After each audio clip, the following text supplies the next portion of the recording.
Hey BookTube! Happy Friday and welcome back to the History Shelf. I am your host, Peg. I'm super excited because I'm off work. I work half days on Friday. It's 12:30. Um, and I thought let's do another book haul.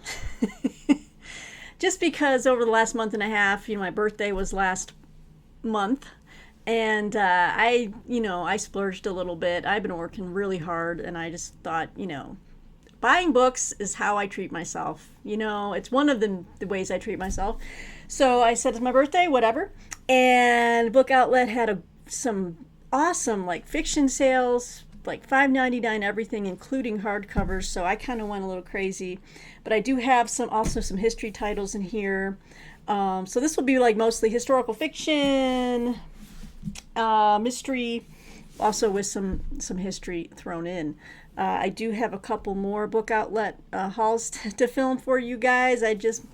Um, I just made a little purchase last night. There was a couple of new books that were added that I really wanted to get. But anyway, yeah, just treating myself, and it's a Friday, like I said. I hope you're all doing well. I'm actually heading out in an hour.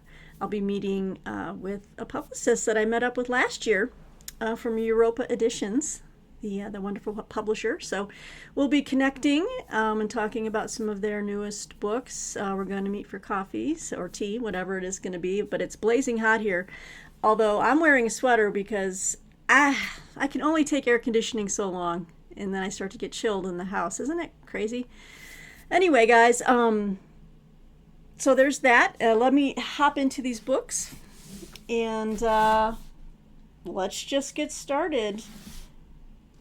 All right, so we're going to start with some historical fiction. This is a novel I picked up. Nice hardcover. Keep Saying Their Names by Simon Stranger. Deckled Edge. This is a fairly recent release. Came out in 2020. And it's translated. But again, I just seem to be drawn to works in translation. This was translated from the Norwegian by Matt Beguli. So keep saying their names. So let me tell you what this one is about. Let's see here. An extraordinary work of fiction inspired by historical events, an exquisitely crafted double portrait of a Nazi war criminal and a family savaged by World War II, conjoined by an actual house of horrors they both called home. On a street in modern-day Norway, a writer kneels with his son and tells him that, according to Jewish tradition, people die twice. First when their hearts stop beating, and then again the last time their names are read or thought or said. Before them is a stone engraved with the name Hirsch Kommissar, the boy's great-great-grandfather, who was murdered by Nazis.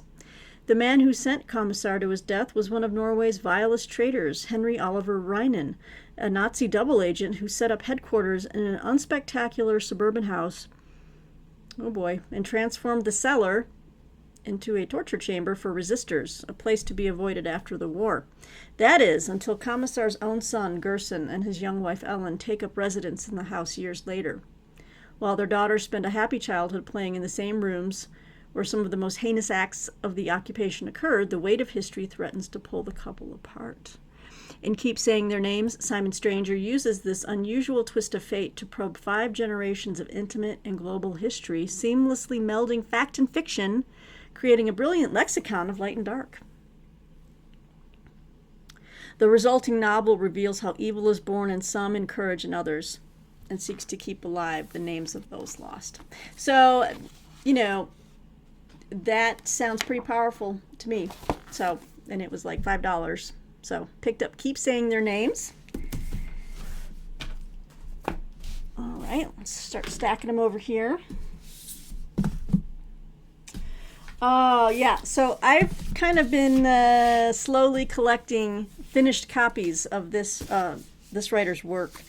And when they go on the bargain sites like Hamilton Book or Book Outlet, I pick out the ones that I don't have. And I've even bought a couple that I've already read and reviewed, but I want to have finished copies because I think they are keepers. And this is P.T. Duderman. He is one of the most authentic military fiction writers, especially, well, primarily based with naval stuff from World War II. And this is The Commodore by P.T. Duderman. Got it again for $5, brand new hardcover. It's beautiful, just brand new. So this is the one one of the ones I have not read, but some of the others that I do have. Let's see here. This one doesn't have it, but anyway, let's get into this one. P.T. Duderman's previous novels of the United States Navy and the World War II Pacific have been acclaimed by reviewers and readers for their drama, humanity, and authenticity, very key. In The Commodore, Duderman offers a thrilling tale of that war at its turning point. All right, so we're talking about this plot right here. In the midst of World War II, the Navy is fighting a losing battle against Japan for control of the Solomon Islands. Ship after ship is being destroyed by Japan's powerful navy and devastating air attacks. I'm going to just move the microphone closer to me here. Vice Admiral William Bull Halsey is tasked with changing the course of the war and goes on the offensive, appointing a host of new destroyer commanders, including a wild card named Harmon Wolff. An American Indian from a Minnesota reservation, Wolff has never fit in with the traditional Navy officer corps, until now. Under Halsey, Wolff's aggressive tactics and risk-taking nature bring immediate results, and he is swiftly promoted to Commodore of an entire destroyer squadron. But what happens next will change Wolff's life, career, and the fate of his ships and crew forever. All right. And this covers the pivotal battle of Vila Gulf. Sweet. I think the last one I picked up was Sentinels of Fire. And Nugget, the Nugget, I have that one. I also have the Hooligans. Yep. So I'm almost there. I'm almost there getting these standalone World War II thrillers. And this is not a series. I mean, I think he has written a few books in a series, like the Cam Richter novels. I think these are housed under the Sea Stories. These are just called Sea Stories. And each book has a different hero, different protagonist. So I just love these books, and they're great. So I picked up the Commodore, and I will continue to get the whole library of Sea Stories. I've kind of been on a sea story kick lately.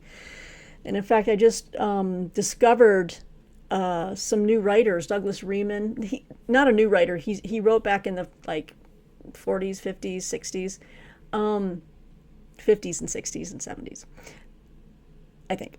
He recently passed away. But anyway, big writer of naval action. I think he was a Canadian writer. And then through McBooks Press, I've been discovering some other writers with these series. And I love series. It's just hard to get them going, hard to stay in them, and to finish a whole entire series. But I do want to. So Douglas Riemann, there is a new series. Like I said, I'm thinking ordering this one book called, by William Hammond. William C. Hammond. It's called The Cutler Family Chronicles. And it's about a young sailor from the beginning of the American Republic. So it's going to follow him through the American Revolution and all this kind of stuff. So anyway, like I said, kind of been on a sea story kick lately. All right, next book is one I've been meaning to get to fulfill one of my last book outlet book hauls for a mystery series. I think this was the first book in the series, or else the second. It's just the second. Okay, this one follows this mystery thriller writer's first book, Solitude of Wolverines, and this is Alice Henderson's A Blizzard of Polar Bears, a novel of suspense. But this follows the same character, Alex Carter, from her first novel, Solitude of Wolverines. So I won't read the description because I don't want to ruin. I kind of want to enjoy that first book and not know where she ends up. But again, just kind of filling out my library of some of the thrillers and mysteries that I want to tackle and get going. Just got to find the time. This book, I've heard so many good things about it.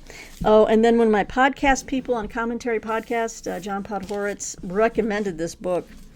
He's like, if you just want an escape from all the BS, all the news and the politics and everything, and you just really want a great escape, he says, you got to read this book. He's like, I love it. This is Amy Chua's The Golden Gate.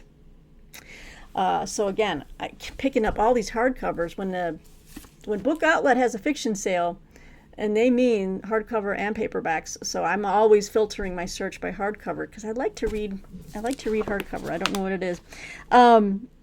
Also because it's the text is a little bit bigger. I didn't have to worry about that up until a couple of years ago. So what's the Golden Gate about? Berkeley, California, 1944. Homicide detective Al Sullivan has just left the bar of the swanky Claremont Hotel when a charismatic presidential candidate is assassinated. In one of the rooms upstairs.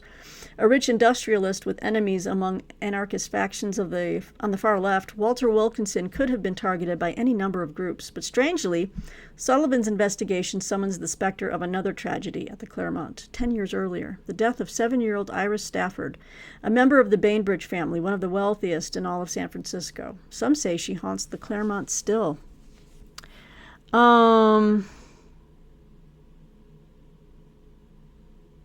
I don't know how much of this to read. The tangled threads of the case keep leading Sullivan back to the 3 remaining Bainbridge heiresses, all now adults. Iris's stunning sister, Isabella, and her cousins, Cassie and Nicole. But the heiresses are not the only ones with a stake in the outcome of Sullivan's investigation. Berkeley's ambitious district attorney, Wilkinson's race-baiting political rivals, the heiress's formidable grandmother, and even China's first lady, Madame Chiang Kai-shek, each threatened the detectives' relentless search for the truth. As the web of violence spreads beyond the glittering walls of the hotel, Sullivan will risk everything to unearth secrets rooted in the darkest moments of California's past, one that casts a shadow over his own ambiguous history. So this sounds pretty ambitious. Good for her. And The Golden Gate is actually Amy Chua's her fiction debut. That's right. She wrote Battle Hymn of the Tiger Mother.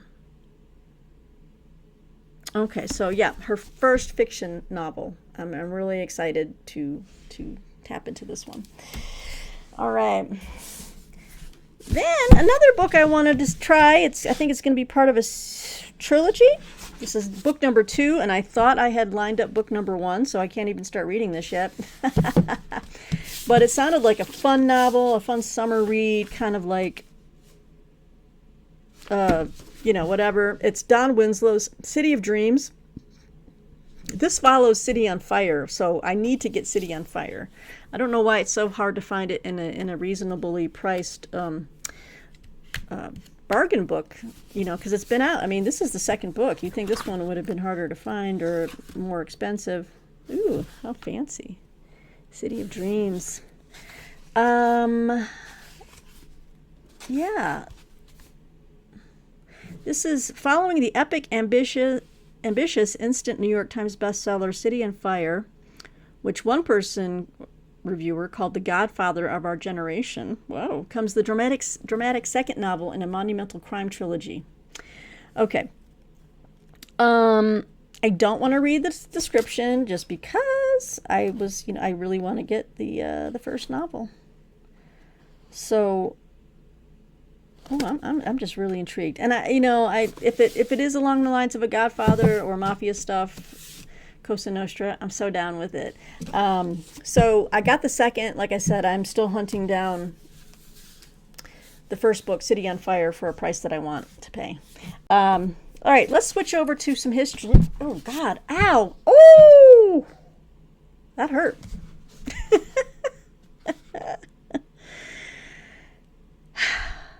Wow. Oh. Okay, you have to edit that out. Okay, guys, so I'm back. I just hit myself in the face with the book as I was moving it around the the microphone, so I had to pause.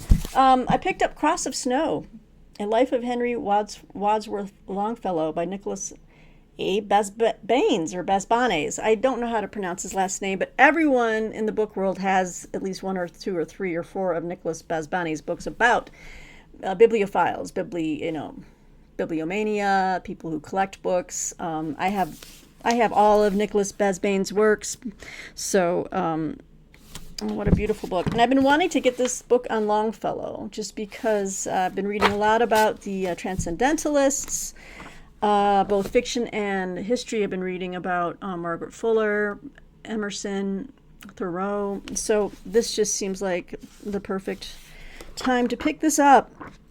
I think this was the most expensive book that I picked up from my book outlet. This one was probably like $8 or $9, but it's a beautiful brand new hardcover. And let's see here. He was a poet esteemed and universally enjoyed, admired by millions. Among them Ralph Waldo Emerson, Abraham Lincoln, Alfred Tennyson, Charles Dickens, Oscar Wilde, and Queen Victoria. His narrative works and books of poetry sold hundreds of thousands of copies. He was a fireside poet of the people. And his work helped to explain America's New World not only to Americans but to those in Europe and beyond. In Cross of Snow, the first major literary biography of Henry Wadsworth Longfellow in 50 years, Nicholas A. Basbanes explores the life, the times, the work, the soul of a man who helped to shape the literature of a new nation with his epic poems, ballads, sonnets, stories, essays, and translations. So I'll keep it pretty succinct there. The end boards are gorgeous. I'm loving it. So I was really pleased to find that biography also marked down at Book Outlet. And then, make sure I don't hit myself in the face, then I picked up this book, which sounds really interesting, related to Dostoevsky. And what can you say? You always got to have a book relating to Dostoevsky. This is The Gambler Wife, a true story of love, risk, and the woman who saved Dostoevsky by Andrew D. Kaufman. It was put out by Riverhead Books. This has been marked down. Okay.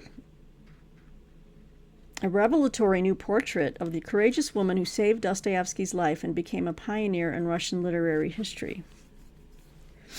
In the fall of 1866, a 20-year-old stenographer named Anna Snitkina applied for a position with a writer she idolized, Fyodor Dostoevsky. A self-described girl of the 60s, the 1860s, Snitkina had come of age during Russia's first feminist movement, and Dostoevsky, a notorious radical turned acclaimed novelist, had impressed the young woman with his enlightened and visionary fiction. Yet in person she found the writer terribly unhappy, broken, tormented, weakened by epilepsy, and yoked to a ruinous gambling addiction. Alarmed by his condition, Anna became his trusted first reader and confidant, then his wife, and finally his business manager, launching one of literature's most turbulent and fascinating marriages. The Gambler Wife offers a fresh and captivating portrait of Anna Dostoevskaya, who reversed the novelist's freefall and cleared the way for two of the most notable careers in Russian letters, her husband's and her own. Isn't that fascinating? Drawing on diaries, letters, and other little-known archival sources, Kaufman reveals how Anna protected her family from creditors, demanding in-laws, and her greatest romantic rival, through years of penury and exile. We watch as she navigates the writer's self-destructive binges in the casinos of Europe, even hazarding an audacious turn at roulette herself, until his addiction is conquered. And finally, we watch as Anna frees her husband from predatory contracts by founding her own publishing house, making her the first solo female publisher in Russian history. Wow.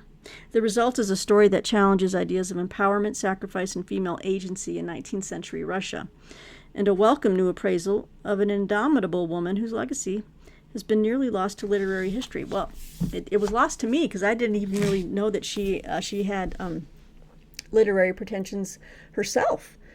So The Gambler Wife, and here's here we go. There is the wife. All right, so yet another great pickup from Book Outlet. Okay, so we've had two books about writers, and now we're going to have a third book about writers. So this looked really good. This was put out by Farrar, Straus and Giroux. in 2021, and this is Burning Man, The Trials of D.H. Lawrence by Francis Wilson. So yeah, picked up, it's a pretty big book. 400 and almost 500 pages. So this one, The Trials of D.H. Lawrence. Never trust the teller, wrote D.H. Lawrence. Trust the tale.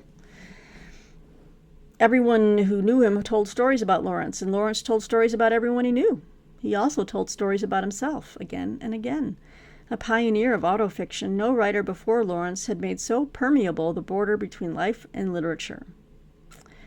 In Burning Man, the acclaimed biographer Francis Wilson tells a new story about the author, focusing on his decade of superhuman writing and travel between 1915, when The Rainbow was suppressed following an obscenity trial, and 1925, when he was diagnosed with tuberculosis.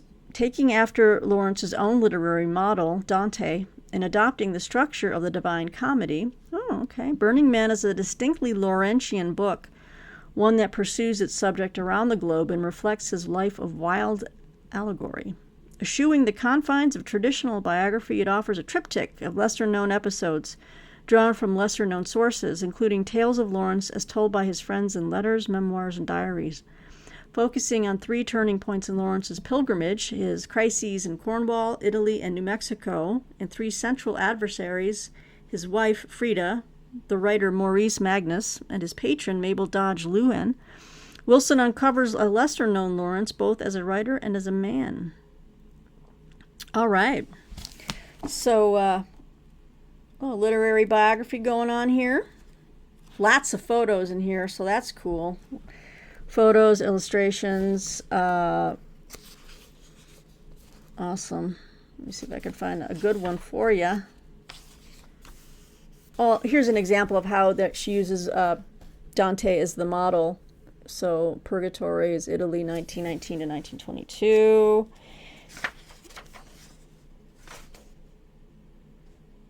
And then you got some photographs in here. Maurice Magnus.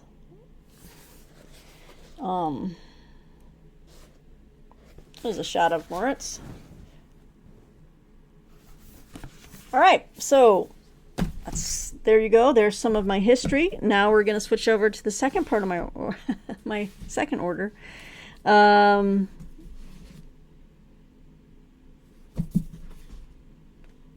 right. You know what? Let's go ahead and stick with the history, and then I'm going to finish up with fiction. So I picked up this little volume, actually.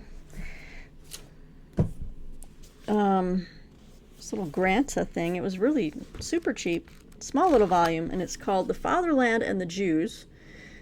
Two pamphlets by Alfred Weiner, 1919 and 1924. An introduction by Michael Berkowitz. And this is part of the Granta books in the Weiner Holocaust Library, which you can see in the very slim volume. Autumn 1918. Alfred Weiner was a demobbed soldier on his way home. Germany was defeated. The people had been promised victory and were given a scapegoat instead. The Jews were to be blamed for the defeat. Weiner, an educated observer, tells us what he saw and heard: posters, pamphlets, articles, and speeches linking nationalism or even patriotism with anti-Semitism. These 2 pamphlets, drawing attention to far-right German nationalist organizations and the industrialists supporting them, shed light on the huge scale of post-war anti-Semitic propaganda, a toxic movement shaping the burgeoning Nazi ideology. So I just thought, as a historical document, this would be good to have. I mean, why not? And it was super marked down. And it's just important. It's just been important to have these type of views read and remembered. The Fatherland and the Jews, Alfred Weiner or Weiner, I don't know. Okay. And then slightly associated, just slightly. Ooh. Oh, I was wondering whether to get this many times, and I never did. And then finally I just said, you know what? Again, as a historical document, as hard or as depressing and sad and horrific as it might be to read, I think it's important. And so I picked up Commandant of Auschwitz by Rudolf Hess, introduced by Primo Levi. So this is actually his, well, I'll tell you. This is an extraordinary and unique document. Hess was in charge of the huge extermination camp in Poland where the Nazis murdered some 3 million Jews from the time of its creation, and he was responsible for building it in 1940 until late in 1943, by which time the mass exterminations were half completed.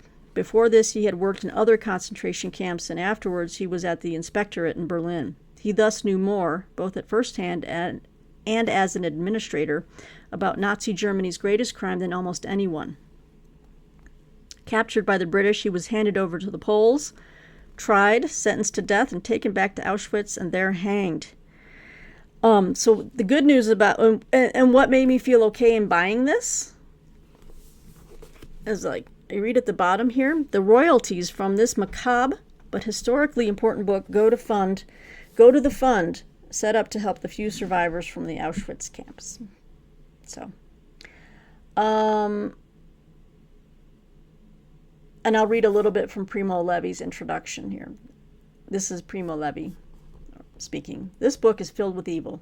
It has no literary quality, and reading it is agony, comments Primo Levi in his introduction. The author comes across as what he is, a coarse, stupid, arrogant, long-winded scoundrel. And yet, it is one of the most instructive books ever published. So, and you're probably wondering, well, how was this written? It says here, taken prisoner by the British, he was ordered to write his autobiography in the weeks between his trial and his execution, and this is it. So I didn't know that he had been ordered to write his autobiography. I mean, did they order all of them to do that, or was he just the one guy that they were just like, write, here's the pencil in your hand, write it. So this was his reading it is agony. I'm sure it is going to be.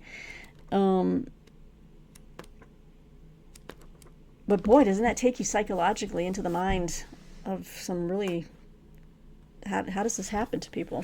So again, like I said, I just thought for the historical importance of it, I got it, although every time Martine passed it by when it was on the getting ready for filming, she's like, I'm thinking of, oh, what's his name? The brother of Mark Wahlberg. It's the other Wahlberg. she'd be walking by. She goes, this guy looks like the Wahlberg brother. I don't know. I was like, well, sorry, Mark Wahlberg's brother. I don't know why I'm blanking on that. That's not important.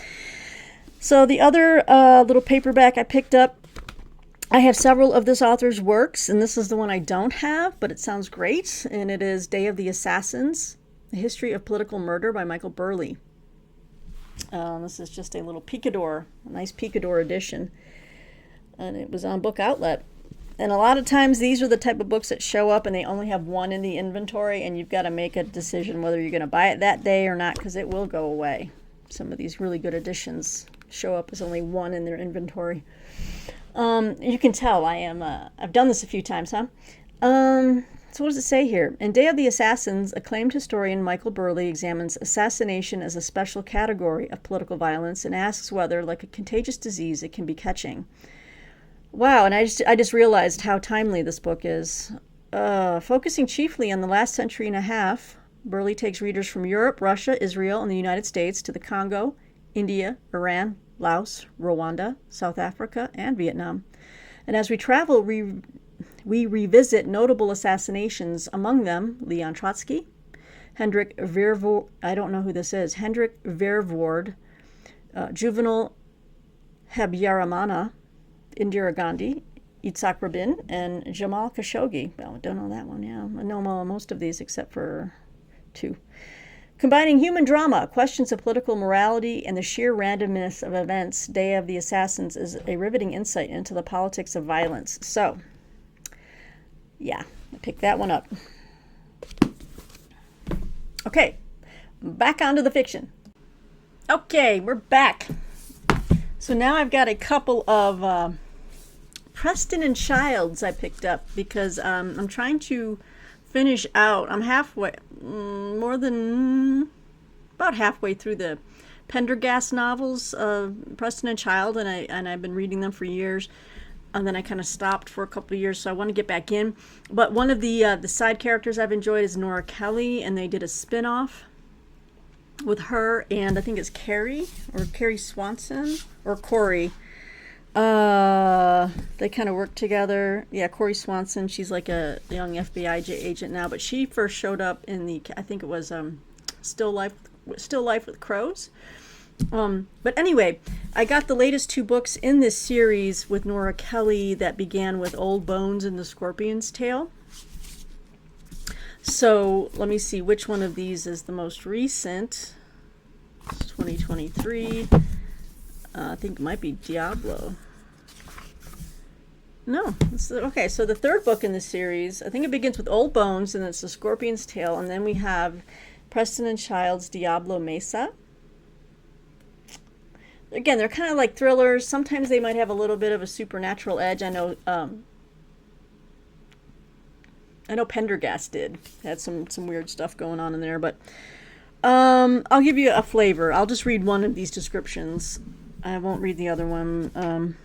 But anyway, so Nora Kelly's an archaeologist, right? So let's start with this. Lucas Tappan, a wealthy and eccentric billionaire and founder of Icarus Space Systems, approaches the Santa Fe Archaeological Institute with an outlandish proposal to finance a careful scientific excavation of the Roswell incident site, where a UFO is alleged to have crashed in 1947. A skeptical Nora Kelly, to her great annoyance, is tasked with the job.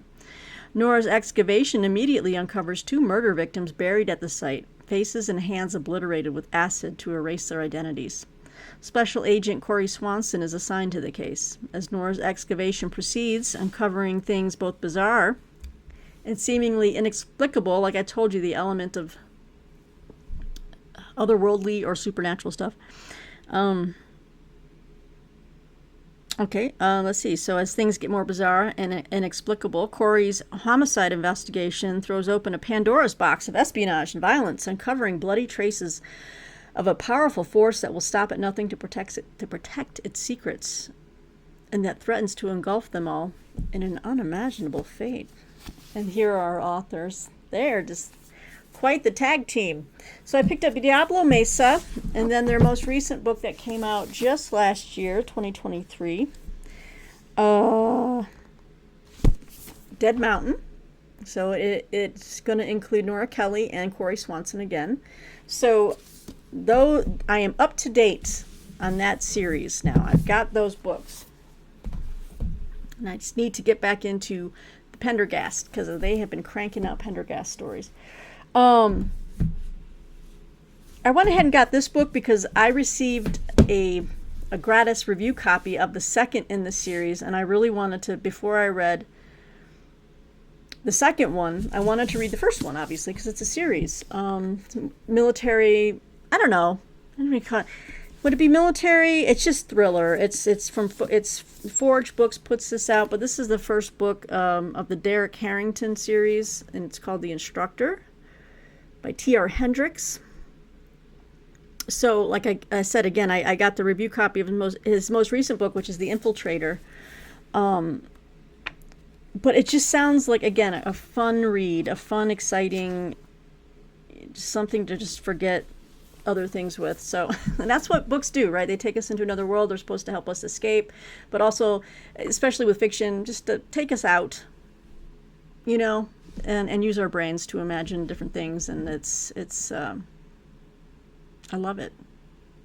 I love reading. I wish I had more time for it. Anyway, so this is the first novel in the Derek Harrington series. They call this an action-packed debut thriller that's Jack Reacher meets Survivor Man. Well, let's get into it. Who is Derek Harrington? He is retired Marine Force Recon and SERE instructor. And SERE, S-E-R-E, I believe, stands for survive, evade, what's the R, and then escape is the last E. Survive, evade, I can't remember. I don't know. Why do I go down these rabbit holes? I don't know. Okay, so he's a retired Marine Force Recon and a SERE instructor. So he's a Navy SEAL. Okay. is barely scraping by teaching the basics of wilderness survival. His fledgling bushcraft a bushcraft school. His fledgling bushcraft school is on the cusp of going out of business, and expenses are piling up fast. His only true mission these days? To get his ailing father into a full care facility and to support his ex-wife and their son. When one of his students presents him with an opportunity too good to be true, $20,000 to instruct a private group for 30 days in upstate New York, Derek reluctantly takes the job despite his reservations about the group's insistence on anonymity. But it isn't long before the training takes an unexpected turn and a new offer is made. Reaching out to an FBI contact to sound his concerns, Derek soon finds himself in deep cover, deep in the woods, entangled with a fringe group, led by a charismatic leader who will stop at nothing to get what he wants. When what he wants is Derek's head, the teacher is pitted against his students as Derek races against time to stop what could very well be the first attack of a domestic terrorist cell. Well, so much for forgetting about the world. Sorry, just kidding. And here's T.R. Hendricks. So I'm excited for his new series. Again, I have the second book, but I had to, I want to do due diligence. I want to go back and start with the first, which sounds like it's going to be a rip-roaring read. Look at that. It's a great cover, by the way. Forge does make some fantastic book covers. Forge is big into science fiction and fantasy, but when they get around to doing stuff like thrillers and military action novels, they get it right too. All right.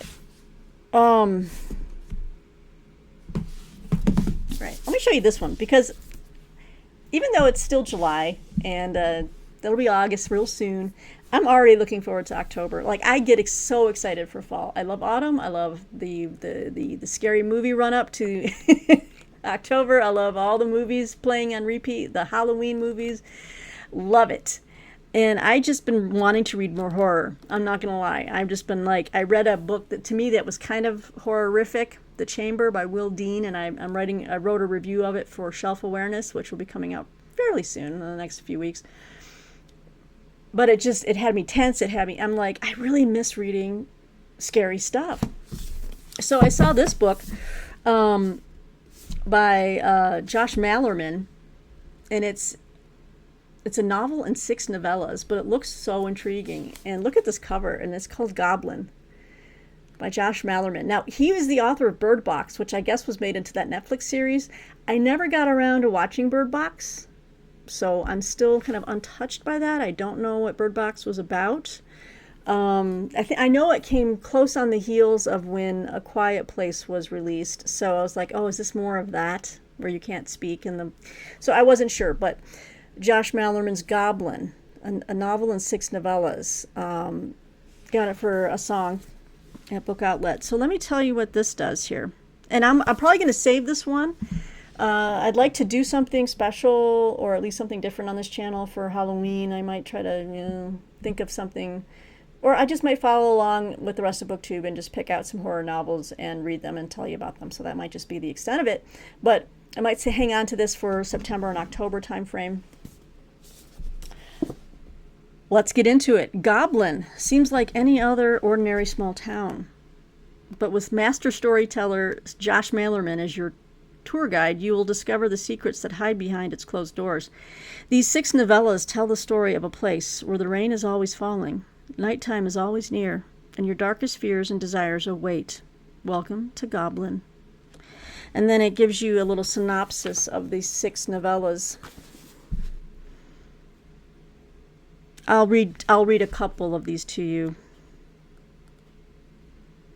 Oh God. Okay, we've got something called Happy Birthday Hunter. A famed big game hunter is determined to capture and kill the ultimate prey, the mythic great owl, who lives in Goblin's dark forest. But this mysterious creature is not the only secret the woods are keeping.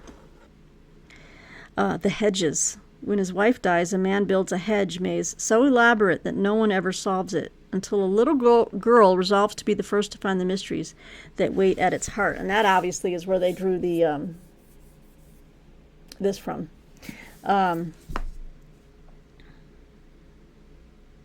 Okay, so these look really good. I'm excited. I'm excited for fall. I'm excited for Halloween. So yeah, I've been looking at more horror stuff lately. So this goes towards that. All right, then finally, last book here until my next book outlet haul. Another book that was in translation. I don't know if this is nonfiction. Is this nonfiction or fiction? Because it really could read as, I don't know. I'll find out more as I read this to you. This is The Librarian of Auschwitz by Antonio Iturbe, translated by Lilith Zekulin-Thwaites. This was put out by Henry Holt Books. It's another really nice cover and really, yeah, it's really powerful. This is based on the experiences of real-life Auschwitz prisoner Dita Kraus. The incredible story of a girl who risked her life to keep the magic of books alive during the Holocaust.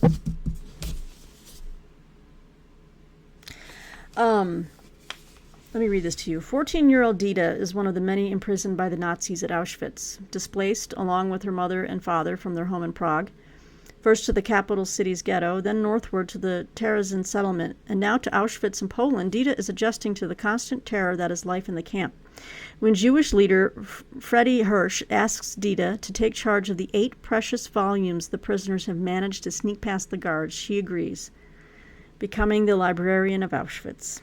Oh, Lord in heaven. From one of the darkest chapters of human history comes an extraordinary story of courage and hope.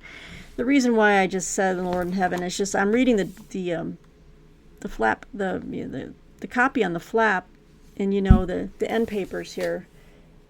And my eyes just fall to this stuff over here. It's just, and here's this little girl trying to guard 8 books and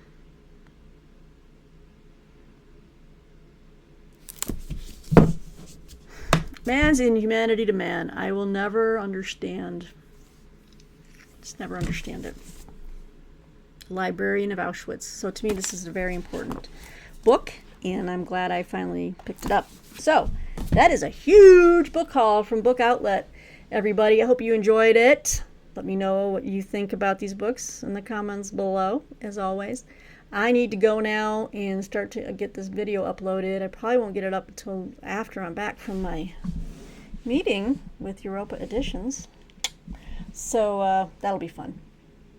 I always like meeting with the publicists and stuff. We have good times. And then I get a feeler for what's coming down the pike. Guys, all right.